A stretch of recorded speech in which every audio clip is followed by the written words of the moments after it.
Business operates inside an ecological system, therefore they owe a duty to the environment. The study of how organisms and their environments interact is called ecology.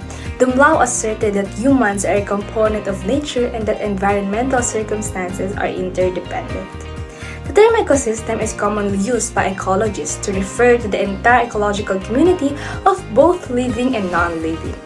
Ecosystems are guided by interdependent webs. Producers and consumers are an illustration of interlocking mechanism check and balances that stabilize the system, for the two are linked together. Every living organism affects its environment. In a pond, if a pesticide is used in one area of it, even if it's just only in one area, it will affect the entire pond. And business intrudes the ecosystem, for they are the major production tool in the society. However, some of it is unreasonable and has unfavorable consequences.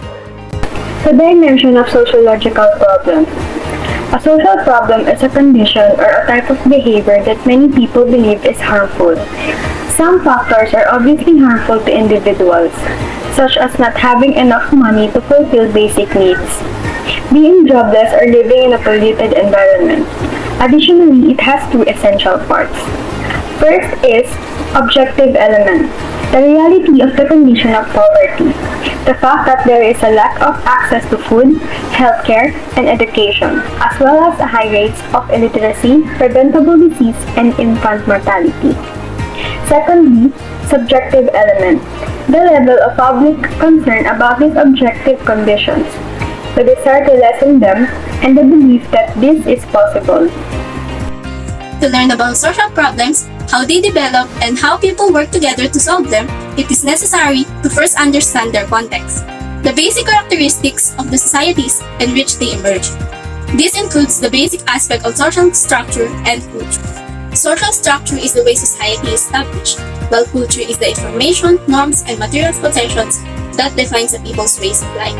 Social stratification is a key component of social structures, while values, norms, beliefs, and symbols are cultural components that are crucial for comprehending social issues.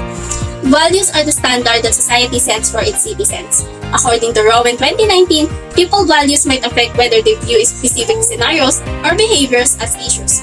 Culture rules to sustain those principles.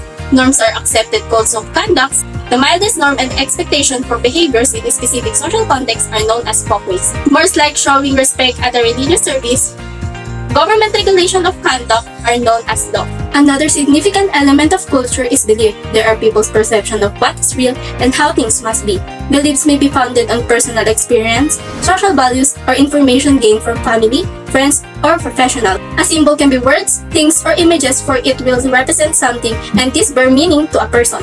A subculture is a certain set of shared values, norms, beliefs, symbols, and behaviors that are distinguished a group of people from other members of the same culture.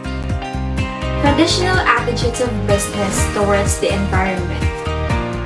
Our environmental challenges have been caused by or have been worsened because of several connected mindsets that are prevalent in both industry and our society. According to Cooley, business has traditionally viewed the environment as a free, limitless good. In other words, it was believed that businesses might use some air, water, land, and other natural resources such as coal and some creatures that had been caught and were on the verge of extinction. In this sense, pollution and resource depletion are two sides of the same issue because both require consuming finite natural resources.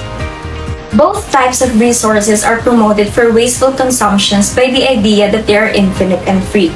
The serious environmental issues we face today are a result of spillovers or externalities, the pursuit of private interest at the expense of the commons, and a belief that the environment is a free good that can be consumed without restriction. These factors have also been combined with a lack of knowledge about ecology and the frequently fragile interconnections and interdependencies of the natural world. In the lesson 2, we are going to talk first about the environmental ethics. Environmental ethics is the discipline in the philosophy that examines the moral relationship between the human being as well as the worth and moral standing of the environment and its non-human contents.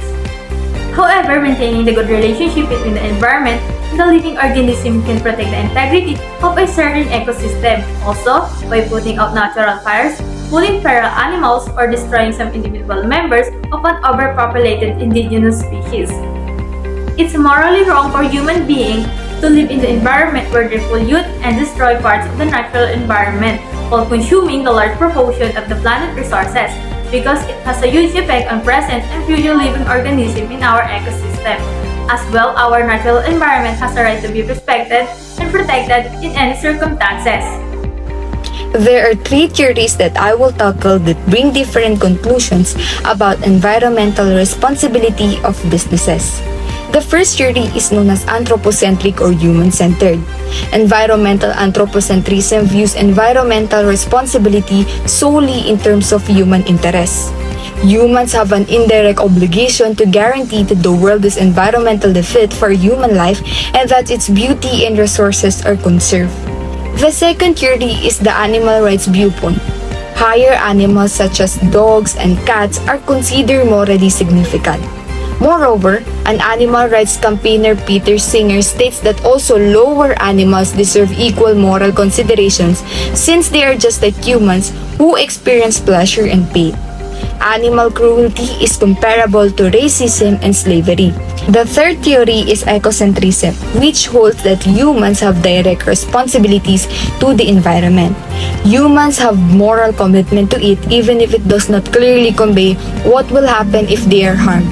Ecocentrists express that the environment has value and rights that deserve to live on its own. Now, we will talk about the implications for business. The 3 theories of philosophical environmental responsibility have different implications on business responsibility to the environment. First, we have an anthropocentric perspective, which means businesses are obligated to make a move that can damage the environment to avoid negative impact on human life. Next is animal rights perspective. The business's focus is to not harm animals in direct or indirect ways. They need to make a test just to make sure if it can destroy the animal's safety, and they need to let animals have their peace, especially in public places. Lastly, ecocentric perspective. This means that businesses are required to have a direct obligation to protect our environment, because it is not good to harm the members of the moral community, and we all know that the environment is part of them. A duty is a moral obligation or responsibility that we must act in a certain way that arises from various sources. There are 2 basic forms of duty. These are prohibitions and requirements. Prohibitions are specific things that we cannot or should not do. On the other hand, requirements refer to the specific things that we must or should do.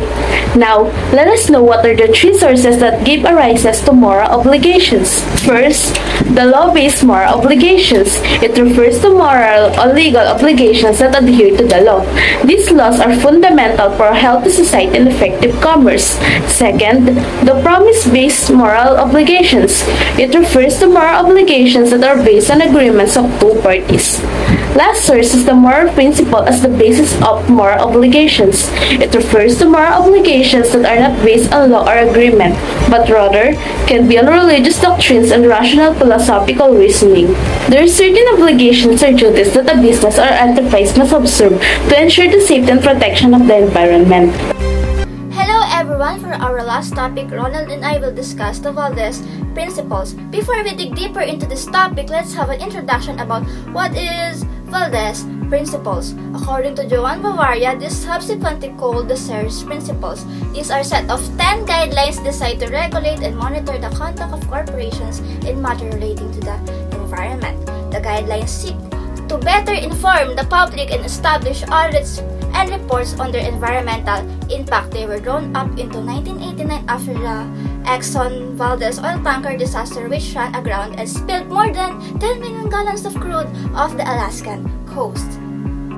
Here is the set of 10 guidelines in Serres principles: protection of the biosphere, sustainable use of natural resources, reduction and disposal of waste, wise use of energy, risk reduction, marketing safe products and services, damage compensation, disclosure, environmental directors and managers, and lastly, assessment and audit.